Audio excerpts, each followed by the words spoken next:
ইয়েমেনের হাইপারসনিক ঝড়, ২৪ ঘণ্টায় তেল আবিব বিমানবন্দরে তৃতীয় আঘাত। তেল আবিবের আকাশে আতঙ্কের নতুন নাম ইয়েমেন। মাত্র ২৪ ঘণ্টার ব্যবধানে তৃতীয়বারের মতো ইসরায়েলের ব্যস্ততম বিমানবন্দর বেন গুরিয়নকে কাঁপিয়ে দিল ইয়েমেনি বাহিনীর হাইপারসনিক ক্ষেপণাস্ত্র। এই হামলা শুধুই বিস্ফোরণ নয়, এ এক বার্তা, এ এক গর্জন যা বলছে গাজায় ধ্বংসযজ্ঞ চালালে তেল আবিব নিঃশ্বাস নিতে পারবে না।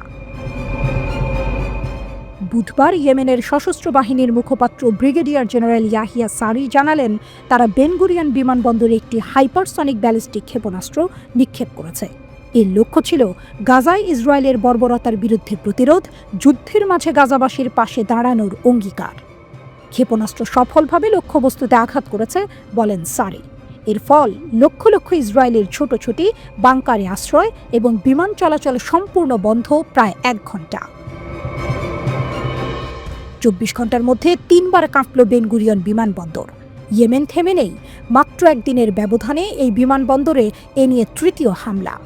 ইসরায়েলের সামরিক বাহিনী এক বিবৃতিতে জানিয়েছে, তারা হামলার বিষয়টি নিশ্চিত করেছে এবং দাবি করেছে ক্ষেপণাস্ত্র প্রতিহত করা হয়েছে।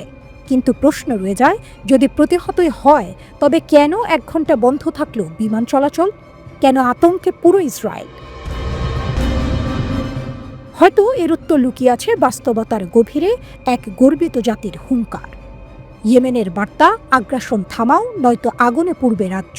ইয়াহিয়া সারি আরও বলেন, গাজা উপত্যকার মানুষের ওপর চলমান গণহত্যা বন্ধ না হওয়া পর্যন্ত আমাদের অভিযান চলবে। এই প্রতিরোধ নিছক সামরিক নয়, এ এক আদর্শিক সংগ্রাম, এ এক জাতির সম্মান রক্ষার লড়াই। তিনি আহ্বান জানান মুসলিম বিশ্বের সবাইকে এই বর্বরতা প্রত্যাখ্যান করুন, সম্মানের সাথে দাঁড়ান। নীরবতা মানে জুলুমে অংশগ্রহণ। ২০২৩ সালের শেষ দিকে শুরু হয়েছিল ইয়েমেনের এই সামরিক অভিযান। ইসরায়েলের বর্বরতায় যখন গাজা ডুবে যায়, যখন ৫২,৯০০ জন ফিলিস্তিনি নিহত হন, তখনই ইয়েমেন সিদ্ধান্ত নেয় আর নয় চুপ করে থাকা। তারা আঘাত হানে সামরিক ঘাঁটি, কৌশলগত স্থাপনা এবং এখন সরাসরি ইসরায়েলের হৃদয়। বেন গুরিয়ন বিমানবন্দরকে করে তোলে লক্ষ্য। ইয়েমেন পরিষ্কার করে বলেছে, গাজায় আগ্রাসন থামাও নইলে আমরাও থামব না। এবার আঘাত শুধু সামরিক নয়, কৌশলগত। হাইপারসনিক ক্ষেপণাস্ত্র যার গতি এতই বেশি যে প্রতিরক্ষা ব্যবস্থা কার্যত অকার্যকর। যে বেন গুরিয়ন বিমানবন্দর একসময় ছিল ইসরায়েলের গর্ব, আজ তা রূপ নিয়েছে আতঙ্কের কেন্দ্রে। সেখানে আর ঘুম নেই, নেই নিশ্চিন্তে ওঠা নামা। এই মুহূর্তে মধ্যপ্রাচ্য বুঝে যাচ্ছে, যুদ্ধ মানেই আর ইসরায়েলের একতরফা আগ্রাসন নয়। এখন ইয়েমেন আছে, আছে গর্জন, আছে প্রতিরোধ। এই যুদ্ধ এখন হৃদয়ের, আদর্শের। আর সেই যুদ্ধে ইয়েমেন দিয়েছে স্পষ্ট বার্তা, তেল আবিব, গাজার কান্না তুমি উপেক্ষা করলে তোমার আকাশে আরও আগুন জ্বলবে।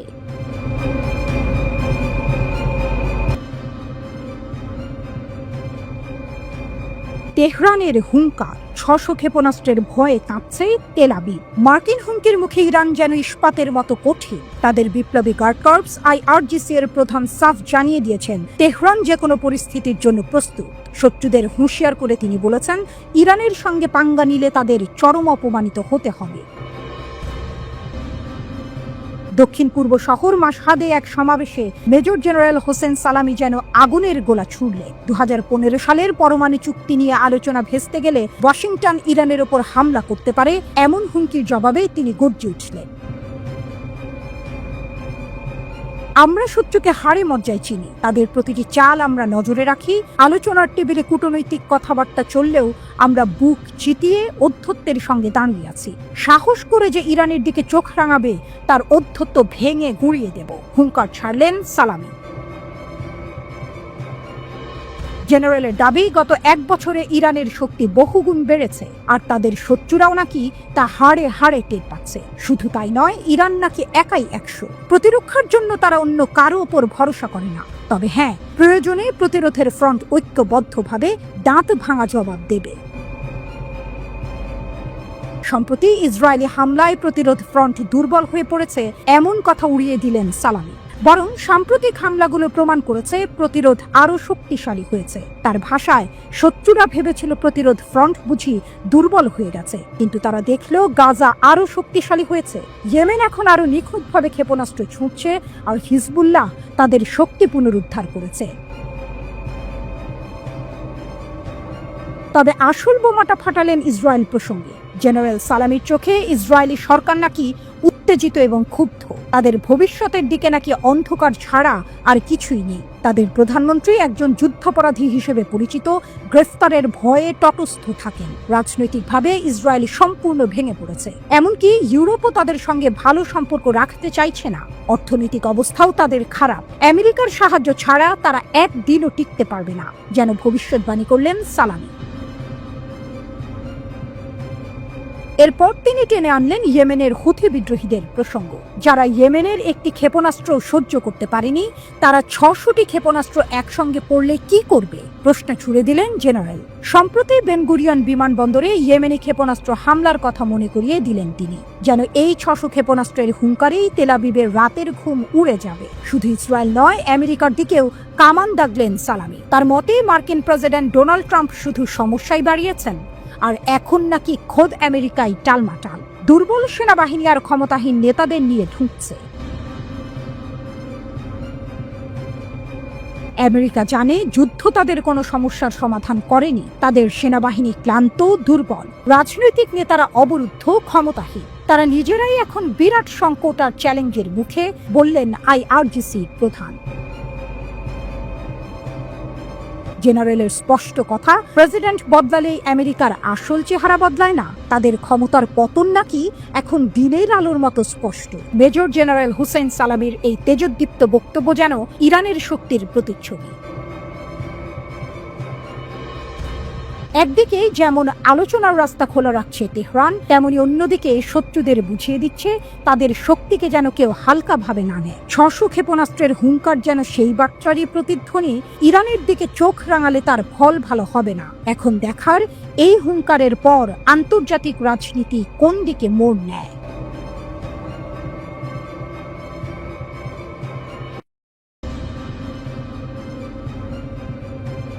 মরু ঝড়ে টাকার ঝলকানি, অস্ত্রের ঝনঝনানি।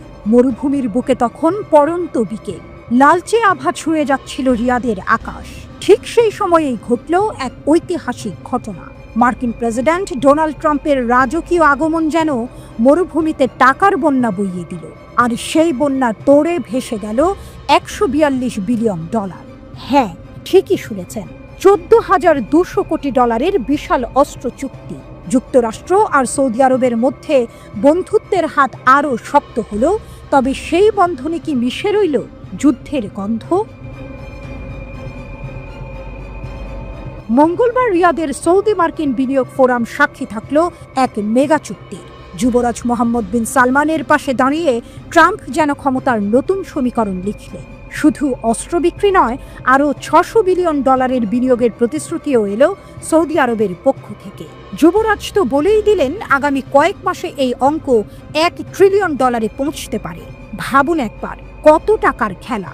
হোয়াইট হাউস এই চুক্তিকে বলছে ইতিহাসের সবচেয়ে বড় সামরিক সরঞ্জাম বিক্রির চুক্তি। 5টি বিশাল খাতে ভাগ করা হয়েছে এই কারবার। আকাশপথে শক্তি বাড়ানো, ক্ষেপণাস্ত্রের সুরক্ষা, নৌ আর উপকূলের নিরাপত্তা, সীমান্ত পাহারা আর স্থলবাহিনীকে অত্যাধুনিক করে তোলা। শুধু অস্ত্র বিক্রি করে ক্ষান্ত নয় আমেরিকা, সৌদি সেনাদের প্রশিক্ষণ আর তাদের সামরিক শিক্ষা প্রতিষ্ঠানের উন্নয়নের দায়িত্বও নিয়েছে তারা, যেন একেবারে হাতে ধরে শিখিয়ে পড়িয়ে যুদ্ধের জন্য তৈরি করবে তাদের বন্ধুদের। বাদ যায়নি কৃত্রিম বুদ্ধিমত্তা, গ্যাস টারবাইন আর উড়োজাহাজের মতো আধুনিক প্রযুক্তিও। চুক্তি সইয়ের পর ট্রাম্পের মুখে যেন মধু ঝরছিল। মোহাম্মদ বিন সালমানকে তিনি অসাধারণ একজন মানুষ বলে দিলেন, সৌদি আরবকে বললেন চমৎকার জায়গা, আর এখানকার মানুষদের আখ্যা দিলেন চমৎকার বলে। তবে এই মিষ্টি কথার আড়ালে যে কাঁটা লুকিয়ে, তা বুঝতে বাকি নেই কারো। এত বিপুল পরিমাণ অস্ত্রের ঝনঝনানি কি শান্তির বার্তা দেয়, নাকি মধ্যপ্রাচ্যের আকাশে আরও ঘন কালো মেঘের আনাগোনা? সৌদি আরব সফরের পর ট্রাম্পের কাতার আর সংযুক্ত আরব আমিরাত যাওয়ার কথা, তবে তার মধ্যপ্রাচ্য সফরে ব্রাত্য রাখা হয়েছে পুরনো বন্ধু ইসরায়েলকে। এই সিদ্ধান্তে ইতিমধ্যেই প্রশ্ন উঠতে শুরু করেছে, ট্রাম্পের চোখে এখন কার পাল্লা ভারী। তবে চমক এখানেই শেষ নয়। বৃহস্পতিবার তুরস্ক যাওয়ার আগ্রহ দেখিয়েছেন ট্রাম্প। তার নাকি ইচ্ছে ইউক্রেন যুদ্ধ থামাতে ইস্তাম্বুলে রাশিয়া আর ইউক্রেনের বৈঠকে মধ্যস্থতা করবেন। জানুয়ারিতে ক্ষমতায় বসার পর থেকেই নাকি তিনি এই যুদ্ধ থামানোর জন্য মরিয়া। তবে কি অস্ত্রের ব্যবসার পাশাপাশি শান্তির দূত হতে চাইছেন ট্রাম্প? এই টুইস্ট কিন্তু বেশ ইন্টারেস্টিং। তবে মধ্যপ্রাচ্য সফরে ইরানের পারমাণবিক প্রকল্প নিয়ে যে আলোচনা হবে সে কথা ট্রাম্প আগেই জানিয়ে দিয়েছেন। কিছুদিন আগেই ওমানের মাস্কাটে আমেরিকা আর ইরানের প্রতিনিধিদের মধ্যে এ নিয়ে বৈঠকও হয়েছে। আর ট্রাম্পের হুঁশিয়ারি, কূটনৈতিক পথে সমাধান না হলে সামরিক পদক্ষেপ নিতেও নাকি তিনি পিছপা হবেন না। একদিকে এত বিশাল অস্ত্রের চুক্তি, অন্যদিকে যুদ্ধের হুঙ্কার। মধ্যপ্রাচ্যের পরিস্থিতি যেন এক আগ্নেয়গিরির উপর দাঁড়িয়ে। অন্যদিকে এই চুক্তির ফলে আমেরিকার অর্থনীতি যে চাঙ্গা হবে তাতে কোনো সন্দেহ নেই। সৌদি আরব তো এমনিতেই আমেরিকার অস্ত্রের সবচেয়ে বড় খদ্দের। তবে প্রশ্ন উঠছে, এই বিপুল পরিমাণ অস্ত্র শেষ পর্যন্ত কোথায় ব্যবহার হবে? ইয়েমেনের রক্তক্ষয়ী যুদ্ধ কি আরও দীর্ঘায়িত হবে, নাকি এই অস্ত্র মধ্যপ্রাচ্যের ক্ষমতার ভারসাম্যে নতুন কোনো পরিবর্তন আনবে? 2018 সালে সাংবাদিক জামাল খাশোগি হত্যাকাণ্ড নিয়ে যখন আমেরিকা আর সৌদি আরবের সম্পর্কে চিড় ধরেছিল, তখন অনেকেই ভেবেছিলেন বুঝি সব শেষ। এমনকি বাইডেনও প্রেসিডেন্ট পদপ্রার্থী থাকার সময় সৌদি আরবকে একঘরে করার কথা বলেছিলেন। কিন্তু ক্ষমতার সমীকরণ বড়ই অদ্ভুত। পুরনো তিক্ততা ভুলে গিয়ে আবার হাতে হাত মিলিয়েছে দুই দেশ। গত বছর থেকেই ফের সৌদি আরবে ধ্বংসাত্মক অস্ত্র বিক্রি শুরু করেছে আমেরিকা। আর এবার ট্রাম্পের হাত ধরে সেই বন্ধুত্ব যেন আরও গাঢ় করল। ট্রাম্পের ভাষায় যুক্তরাষ্ট্র সৌদি আরব আজ তাদের সম্পর্ক আগের যে কোনো সময়ের চেয়ে আরও বেশি শক্তিশালী করার পদক্ষেপ নিয়েছে। তবে এই শক্তিশালী বন্ধন মধ্যপ্রাচ্যের জন্য কতটা শক্তি বয়ে আনবে সেটাই এখন দেখার। গাজাবাসীর ভবিষ্যৎ নিয়েও ট্রাম্প কথা বলেছেন বটে। সিরিয়ার উপর থেকে নিষেধাজ্ঞা তুলে নেওয়ার ঘোষণা দিয়েছেন, ইরানের সঙ্গেও নাকি চুক্তি করতে চান। কিন্তু এত সব কথার মাঝে অস্ত্রের ঝনঝনানি যেন অন্য সুর শোনাচ্ছে। মোট কথা, ডোনাল্ড ট্রাম্পের সৌদি আরব সফর যেন এক নতুন দিগন্ত উন্মোচন করল। টাকার পাহাড় আর অস্ত্রের সম্ভার নিয়ে দুই দেশের বন্ধুত্ব আরও মজবুত হল। তবে এই বন্ধুত্বের পরিণতি কি হবে? মধ্যপ্রাচ্যের আকাশে শান্তি নামবে?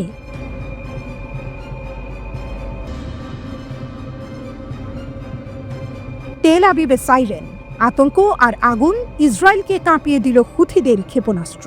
মধ্যরাতে নির্জনতায় হঠাৎ বাজে সাইরেন, তেল আবিবের আকাশ কাঁপে, বেনগুরিয়ান বিমানবন্দর থমকে দাঁড়ায়। ইসরায়েলের বুকে আবারও বিস্ফোরণ। ইয়েমেনে হুথি যোদ্ধারা ফের প্রমাণ করল, দূরত্ব তাদের কাছে কোনো বাধা নয়, প্রতিশোধ তাদের ধর্ম। শুক্রবার পার্স টুডে জানিয়েছে, ইয়েমেনি সশস্ত্র বাহিনী তেল আবিবের অন্যতম গুরুত্বপূর্ণ এলাকা বেনগুরিয়ান বিমানবন্দরে একটি ব্যালিস্টিক ক্ষেপণাস্ত্র ছুড়ে মারে। সেই সঙ্গে ইয়েফা নামের একটি প্রাণঘাতী ড্রোন তেল আবিবের আরও একটি কৌশলগত লক্ষ্যবস্তুতে আঘাত হানে। ইয়েমেনি বাহিনীর মুখপাত্র ব্রিগেডিয়ার জেনারেল ইয়াহিয়া সারি স্পষ্ট জানান, এই হামলা গাজায় ইসরায়েলের গণহত্যার জবাব। এই আঘাত, এই আগুন ফিলিস্তিনের রক্তের দাম। তিনি দাবি করেন, ব্যালিস্টিক ক্ষেপণাস্ত্রটি সরাসরি লক্ষ্যবস্তুতে আঘাত করেছে। ইসরায়েলের যে প্রতিরক্ষা ব্যবস্থা থার্ড সহ এতদিন গর্বের বিষয় ছিল, তা একবারে ভেঙে পড়ে। থার্ড, যা যুক্তরাষ্ট্রের সবচেয়ে আধুনিক প্রতিরক্ষা ব্যবস্থা, হুথিদের ক্ষেপণাস্ত্র ঠেকাতে পারেনি। ইয়েমেনের পাহাড় থেকে 2000 কিলোমিটার দূরত্ব পেরিয়ে এই আঘাত যেন একটাই বার্তা দেয়, ইসরায়েল, তুমি নিরাপদ নও। এই হামলার পর প্রায় 1 ঘন্টার জন্য বেনগুরিয়ান বিমানবন্দর সম্পূর্ণ বন্ধ করে দেওয়া হয়। পুরো তেল আবিব এবং আশেপাশের 200টিরও বেশি এলাকায় সাইরেন বেজে ওঠে। ইসরায়েলি মিডিয়া জানায়, লক্ষ লক্ষ মানুষ ছুটে যায় আশ্রয় কেন্দ্রে। আতঙ্ক, বিভ্রান্তি আর বিশৃঙ্খলায় ভরে ওঠে শহর। তেল আবিবে বড় ধরনের বিস্ফোরণের কথা নিশ্চিত করেছে ইয়েমেনি সূত্র। ইসরায়েলি গোয়েন্দা সংস্থা এখন তদন্ত করছে কিভাবে এত দূর থেকে এমন সুনির্দিষ্ট ও সফল হামলা সম্ভব হলো। এটা এমন এক সময় ঘটল যখন হুথি নেতৃত্বাধীন সানা সরকার স্পষ্ট জানিয়ে দিয়েছে, ইসরায়েলি রাষ্ট্রের বিরুদ্ধে তাদের অবরোধ অব্যাহত থাকবে। আকাশপথ ও সমুদ্রপথে নিষেধাজ্ঞা কঠোর করা হবে। বিশ্বের বিভিন্ন বিমান সংস্থাকে সতর্ক করা হয়েছে যেন তারা ইসরায়েলের দখলকৃত অঞ্চলে ফ্লাইট বন্ধ করে দেয়। ইতিমধ্যেই জার্মানির লুফথানসা ঘোষণা দিয়েছে, 18 মে পর্যন্ত তেল আবিবে তাদের সব ফ্লাইট স্থগিত থাকবে। ইয়েমেনের রাজধানী সানার আল সাবাইন স্কোয়ারে ফিলিস্তিনিদের সমর্থনে মিলিত হয় লাখো ইয়েমেনি। এই সমাবেশে তারা দাবি করে, গাজাকে সমর্থন করা শুধু রাজনৈতিক দায়িত্ব নয়, বরং তা ঐশ্বরিক বিজয়। মার্কিন ড্রোন হামলার মাঝেও তারা পিছিয়ে যায়নি, বরং আরও প্রতিজ্ঞা করেছে, ইহুদিবাদী শাসন ব্যবস্থাকে ইতিহাসের পাতায় ঠেলে দেবে তারা। ওমানের মধ্যস্থতায় মার্কিন যুক্তরাষ্ট্র ও ইয়েমেনের মধ্যে যুদ্ধবিরতি হলেও হুথিরা স্পষ্ট করেছে এই চুক্তি ইসরায়েলকে রক্ষা করে না। ইসরায়েলের বিরুদ্ধে তাদের প্রতিরোধ চলবে যতক্ষণ না গাজায় হত্যা বন্ধ হয়। ইসরায়েলের নিরাপত্তা বিশ্লেষক হিলাল বিটান রোজেন বলেন, এই ঘটনা থার্ড প্রতিরক্ষা ব্যবস্থার দ্বিতীয় ব্যর্থতা। তিনি বলেন, ইসরায়েলের মাথা ব্যথা এখন প্রতিটি হুথি ক্ষেপণাস্ত্র। সাবেক যুদ্ধমন্ত্রী আভিগডর লিবারম্যান রীতিমতো হতাশ। তিনি ক্ষুব্ধ হয়ে বলেন, যুদ্ধের পর 1 বছর 7 মাস কেটে গেছে এবং প্রতিদিন লাখ লাখ ইসরায়েলি আশ্রয় কেন্দ্রে ছুটে যাচ্ছে। বিরোধী দলীয় নেতা ইয়ার ল্যাপিডো ইয়েমেনি অবকাঠামোর ওপর তাৎক্ষণিক আক্রমণের আহ্বান জানিয়েছেন এবং নেতানিয়াহু সরকারকে ভয় এবং গড়িমসি করার অভিযোগ করেছেন। ইহুদিবাদী সাংবাদিক ডোরন কাদোসও মার্কিন যুক্তরাষ্ট্র এবং ইয়েমেনের মধ্যে সাম্প্রতিক যুদ্ধবিরতির কথা উল্লেখ করেছেন এবং এই আক্রমণকে ইসরায়েলকে একা ফেলে রাখার ফলাফল বলে মনে করছেন। এবং একই সঙ্গে তিনি লিখেছেন, প্রতিটি ছোড়া ক্ষেপণাস্ত্রের মধ্যে ইসরায়েলের সমস্যা আছে। হুথিরা আবারও দেখিয়ে দিল তারা কোনো অঞ্চলের সীমানায় আটকে নেই। তারা শত্রুকে তার ঘরে গিয়ে আঘাত হানতে জানে। তাদের হৃদয়ে আছে প্রতিশোধের অগ্নিশিখা।